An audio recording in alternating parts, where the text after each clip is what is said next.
de loi contre... Et nous parlerons également de l'actualité du groupe de téléphonie Orange Caraïbes, le groupe qui reçoit la visite de Bruno Ganet, conseiller spécial auprès de la direction d'Orange. Il est notre invité. L'occasion aussi de nous intéresser ce soir aux disparités tarifaires qu'il existe entre les offres locales et celles de l'Hexagone.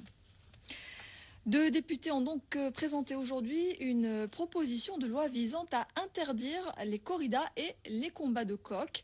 Geneviève Gaillard du PS et Muriel Marlan-Militello de l'UMP sont respectivement présidente et vice-présidente du groupe d'études parlementaires sur la protection des animaux. Le code pénal qui punit les sévices aux animaux prévoit des dérogations pour les corridas et les combats de coqs lorsque la tradition locale ininterrompue peut être invoquée. Et c'est précisément ces exceptions que les deux députés veulent supprimer. On écoute Muriel Marlan. Le combat de coq est une tradition fermement ancrée dans la culture antillaise. De nombreux passionnés, les coqueleurs, se donnent rendez-vous régulièrement dans les pits à coqs. Les combats donnent lieu à des paris et au-delà de la tradition, certains avancent même l'argument touristique. Comment réagissent les amateurs de combats de coqs face à cette nouvelle offensive des défenseurs de la cause animale? Voyez le reportage d'Emmanuel Gombaud et de Christian Danquin. Justice maintenant avec l'ouverture aux assises de Basse-Terre du procès Jacquet. On saura davantage demain. À Marie-Galante, quelques planteurs et transporteurs ont bloqué ce matin l'entrée de l'usine Grand-Anse. À l'origine de leur mécontentement, la décision de la direction de l'usine de ne plus prendre la canne dont le taux de pureté est inférieur à 70%. Un protocole d'accord a finalement été signé en milieu de journée. Le reportage de Laurent Bélanger. L'ADEME et le Conseil régional veulent relancer le développement des énergies durables. La Guadeloupe, qui était pourtant citée en exemple il y a quelques années, accuse aujourd'hui un retard que la région entend combler à travers des aides financières ouvertes à tous, particuliers comme professionnels. Pour cela, un projet a été élaboré.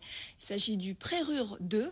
Il a été présenté ce matin aux partenaires du secteur, Laura Séné, Paul Labéca.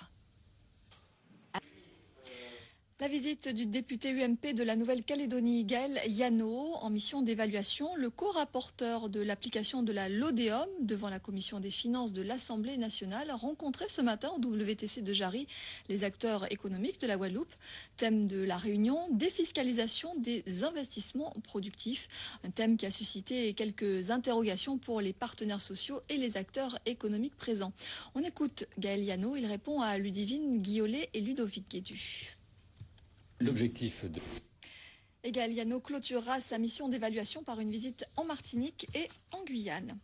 Le gouvernement a missionné en Guadeloupe un responsable chargé de la réforme portuaire. Notre région est concernée à double titre puisqu'elle dispose, vous le savez, de deux ports, Pointe-à-Pitre et Basse-Terre. On évoque beaucoup la concurrence avec la Caraïbe. Sur cette question, on écoute Lucette Micheux-Chevry qui s'exprime donc sur l'enjeu touristique du port du chef-lieu. Écoutez-la. Cette arnaque au logement à présent, une cinquantaine de personnes se sont vues proposer l'attribution d'un logement locatif moyennant le versement d'argent en espèces.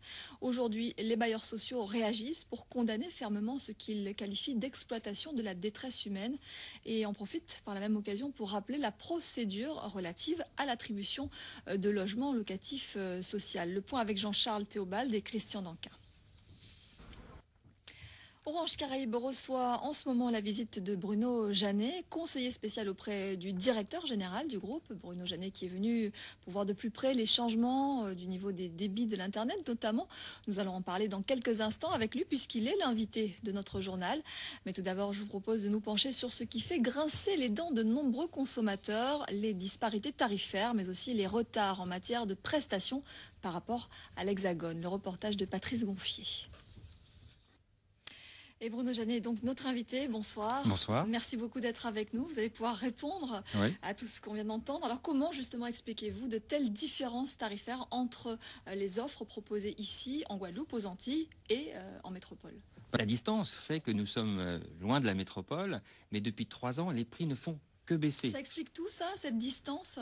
Ah oui, ça explique beaucoup de choses. Souvent. Ça explique beaucoup de choses. Nous sommes un opérateur qui est régulé, Il y a l'autorité de... On arrive à avoir des prix plus bas, malgré tout, malgré cette distance. Oui, ça a baissé. Et beaucoup de choses que le journaliste notait aujourd'hui. Donc pour annoncer de bonnes nouvelles, visiblement, vous êtes en train de rectifier le tir.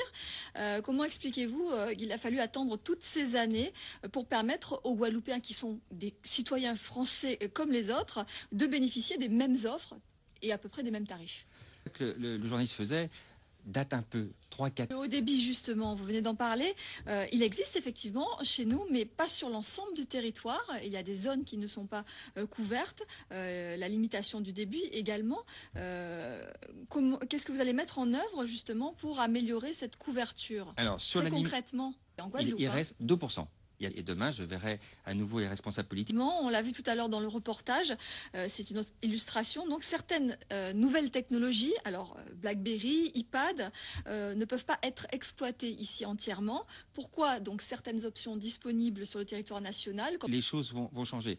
Vous parlez des bonnes nouvelles. Moi, je vais me permettre d'en donner une dernière bonne nouvelle que je viens annoncer demain. Merci beaucoup, Monsieur Janet. On Merci. attend de voir bien, la concrétisation de toutes ces bonnes nouvelles. Je rappelle que vous êtes ici encore pour quelques jours. Vous rencontrerez notamment le président de région. Merci. Merci. Et puisque l'on vient de parler de téléphonie, attention à certaines pratiques frauduleuses qui semblent se répandre en ce moment. Des démarcheurs qui proposent des abonnements téléphoniques et Internet prétendant être mandatés par la région. Le président de région, Victorin Lurel, dénonce ces pratiques commerciales abusives et invite les personnes qui en feraient l'objet à les signaler par courrier au conseil régional. Le groupe Leclerc arrive en Martinique après avoir signé un accord il y a plus de 8 mois avec le groupe Lancry. L'enseigne s'implantera en septembre à Fort-de-France et au Lamentin. Le groupe a un objectif, casser les prix. Le reportage de Dorian Alain et Hervé Baraduc de Télémartinique.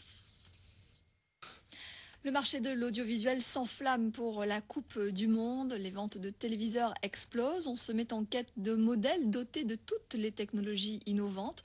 Même topo chez les opérateurs de programmes de chaînes cryptées et câblées qui entendent séduire de nouveaux abonnés. Le reportage de Paul-Henri Scoll, Daniel Quérin et Christian Danquin.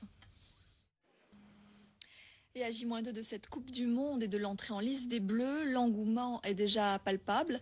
L'événement pénètre toutes les conversations et chacun y va de son pronostic. Après les footballeuses hier soir, aujourd'hui ce sont 3 entraîneurs qui ont livré leur avis à Gérard César, Olivier Duflot et Christian Danquin. Regardez. Voilà, c'est la fin de cette édition. Merci à vous de nous avoir suivis. Dans quelques instants, ne manquez pas Mode in Caraïbes, présenté par Tania Saint-Val. L'info revient demain à 13h avec Eric Rayapin. On se retrouve à 18h40. Très belle soirée à tous.